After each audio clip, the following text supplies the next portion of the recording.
ევროპარლამენტში დღეს საქართველოს საკითხზე დებატები გაიმართება, რის შემდეგაც კენჭი ეყრება ანგარიშს საქართველოს შესახებ ევროკომისიის 2023 და 24 წლების ანგარიშებთან დაკავშირებით. რეზოლუციის პროექტში აღნიშნულია, რომ ევროპარლამენტი კიდევ ერთხელ ადასტურებს თავის სოლიდარობას ქართველი ხალხის მიმართ და უռყევ მხარდაჭერას მათი ლეგიტიმური ევროპული და ევროატლანტიკური მისწრაფებების და აყვავებულ და დემოკრატიულ ქვეყანაში ცხოვრების სურვილის მიმართ. დოკუმენტში აღნიშნულია, რომ ევროპარლამენტი მკაცრად გმობს ძალადობრივ რეპრესიებს, თვითნებურ და პოლიტიკურად მოტივირებულ დაკავებებს საკმარისი სამართლებრივი საფუძვლის გარეშე და მოითხოვს საქართველოს ხელისუფლებამ თავი შეიკავოს ძალის გამოყენებისგან, პატივის ცესს შეკრების და გამოხატვის თავისუფლებას და გააუქმოს ცოტა ხნის წინ მიღებული დრაკონული კანონმდებლობა. ასევე გამოხატავს განსაკუთრებულ შეშფოთებას პოლიტიკური პატიმრების მზარდი რაოდენობის გამო და კიდევ ერთხელ მოუწოდებს ყველა მათგანის დაუყოვნებლივ და უპირობოდ გათავისუფლებისკენ. ევროპარლამენტი ბიძინა ივანიშვილის, მისი ოჯახის წევრების და მისი კომპანიების მიმართ დაუყოვნებლივ და მიზანმიმართული პერსონალური სანქციების დაწესებას ითხოვს. ანგარიშის თანახმად ევროპარლამენტი არ ცნობს 2024 წლის 26 ოქტომბრის არჩევნების შედეგებს და ხელისუფლებას არალეგიტიმურად მიიჩნევს.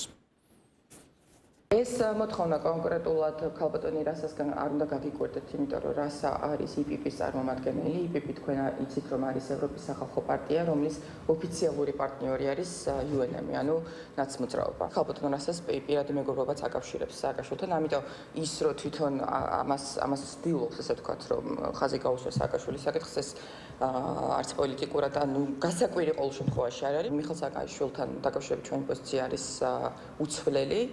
მათ შორის იცით თქვენ, რომ სააკაშვილის ბრალეულობა მათ შორის დადასტურებული არის ევროპის ადამიანის უფლებათა და სტრასბურგის სასამართლოზე მაქვს საუბარი გიგვლიანის საქმეში და არა მხოლოდ. საუბრობენ, რომ ხმაური არ მოაკლდეს საქართველოს რადიკალურ ოპოზიციას, მუდმივად იყოს საუბარი, მუდმივად იყოს აი ამაზე, ამ ამბის ტრიალი და ამ თემის ტრიალი, ერთი და იგივე პრობლემატიკის ტრიალი.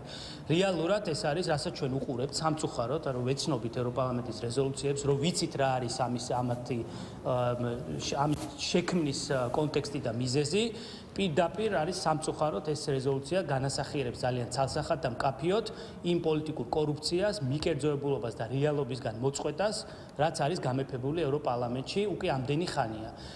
და ამიტომ და რატომ? იმიტომ რომ სწორედაც ევროპარლამენტის სათავეში დღეს არიან ის პოლიტიკური ძალები, რომლებიც განასახიერებენ ჭყალებში აი ამ ღირებულებებს.